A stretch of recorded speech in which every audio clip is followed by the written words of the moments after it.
எல்லாமே pink cloudies. Welcome back to my channel. So இன்றைக்கி நம்ம சேனலில் வந்து ஒரு day in my life vlog தான் பார்க்க போகிறோம்.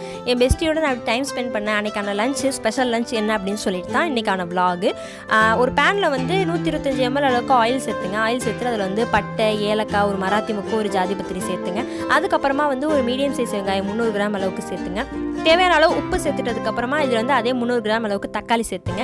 தக்காளி வந்து நல்லா வதங்கினதுக்கப்புறமா அதில் வந்து கிட்டத்தட்ட ஒரு 3 டேபிள் ஸ்பூன் அளவுக்கு இஞ்சி பூண்டு பேஸ்ட்டு சேர்த்துங்க.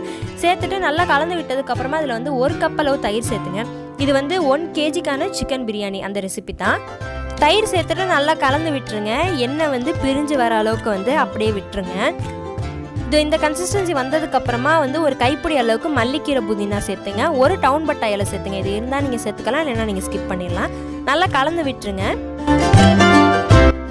இதில் வந்து 1 டீஸ்பூன் அளவுக்கு மஞ்சத்தூள், 3 டேபிள் ஸ்பூன் அளவுக்கு கரம் மசாலா, 1 டீஸ்பூன் அளவுக்கு வந்து சோம்புத்தூள், 1 டீஸ்பூன் அளவுக்கு வந்து பெப்பர் தூள் சேர்த்துங்க. இப்போ வந்து நல்லா கலந்து விட்டுருங்க. இதோட பச்சை வாசனை போனதுக்கப்புறமா வந்து 3/4 கிலோ அளவுக்கு வந்து சிக்கன் சேர்த்துங்க. லைட்டாக மஞ்சத்தூள் மிளகாத்தூள் மட்டும் போட்டு பெரட்டி வச்சுருந்தது தான்.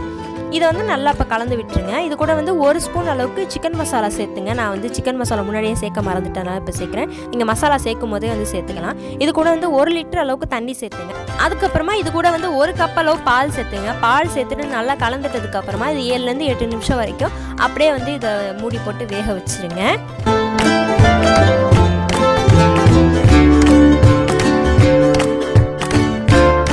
இப்போ வந்து 7லேருந்து 8 நிமிஷம் கழித்து நீங்கள் வந்து ஓப்பன் பண்ணி பாருங்கள். இந்த மாதிரி தான் இருக்கும். இதில் வந்து நான் 1 கிலோ ஊற வச்சிருந்த அரிசியை வந்து சேர்த்துக்கிறேன். எந்த அரிசியாக இருந்தாலும் நல்லா வாஷ் பண்ணிவிட்டு கொஞ்சமான தண்ணியில் வந்து 20லேருந்து 25 நிமிஷம் வந்து ஊற வச்சுருங்க.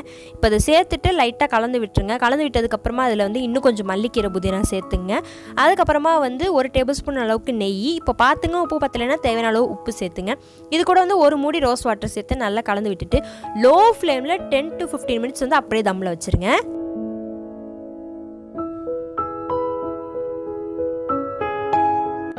10 to 15 மினிட்ஸ் லோ ஃப்ளேமில் வச்சுட்டு அதுக்கப்புறமா அடுப்பு ஆஃப் பண்ணிட்டு இன்னொரு 10 நிமிஷம் வந்து அப்படியே தம்மில் வச்சுருங்க. அவ்வளோதான் நம்மளுடைய சூப்பரான 1 kgக்கான சிக்கன் பிரியாணி வந்து ரெடி ஆயிடுச்சு. ஆப்ஷனல் தான். மேலே லைட்டாக வந்து டவுன் பட்டா இலை சேர்த்துக்கிட்டேன், இல்லைன்னா கூட நீங்கள் ஸ்கிப் பண்ணிக்கலாம். லைட்டாக வந்து கிளறி விட்டுக்கோங்க. பிரியாணினா நான் கான்ஸ்டண்ட்டாக அதே மசாலா நான் போட மாட்டேன். ஒவ்வொரு தடையுமே வந்து ஒவ்வொரு மாதிரி மசாலா போட்டு ட்ரை பண்ணி பார்ப்பேன். இந்த வாட்டி வந்து இந்த மசாலா தான் ரொம்பவே சூப்பராக இருந்துச்சு. அப்புறமா வந்து கோழி வறுத்துருந்தோம். கோழி வறுக்கிறத நான் வந்து பெருசாக மென்ஷன் பண்ணலை. மசாலாலாம் போட்டு ஊற வச்சுட்டு அதுக்கப்புறமா வந்து ஆயிலில் டீப் ஃப்ரை பண்ணி எடுக்கிறது தான். அன்றைக்கான சைட் டிஷ் வந்து கோழி வறுத்தது, அதுக்கப்புறமா வந்து ரவா கேசரி, அதுக்கப்புறமா வந்து ரைத்தா, ஆனியன் ரைத்தா. இப்போ சிக்கன் வந்து ரெடி ஆகிடுச்சு. இது வேறு ஒரு ஹாட் பேக்கில் வந்து ட்ரான்ஸ்ஃபர் பண்ணிக்கலாம். ஸோ அன்றைக்கான லன்ச் மெனு பார்த்துக்கிட்டிங்கன்னா biryani, onion raita, chicken fry, அதுக்கப்புறமா ரவா கேசரி. ரவா கேசரி வந்து லாஸ்ட்டாக தான் சாப்பிட்டோம். ஸோ பெஸ்ட்டியோட டைம் ஸ்பெண்ட் பண்ணுறதே வந்து ஒரு விதமான ஜாலி தான். அன்றைக்குமே வந்து அல்ஹம்துலில்லாஹ் நல்லபடியாக வந்து டைம் ஸ்பெண்ட் பண்ணோம். அல்ஹம்துலில்லாஹ் அன்றைக்கான டே வந்து நல்ல விதமாக போச்சு. நாங்கள் வந்து ரொம்ப ரேராக தான் வந்து மீட் பண்ணிப்போம்.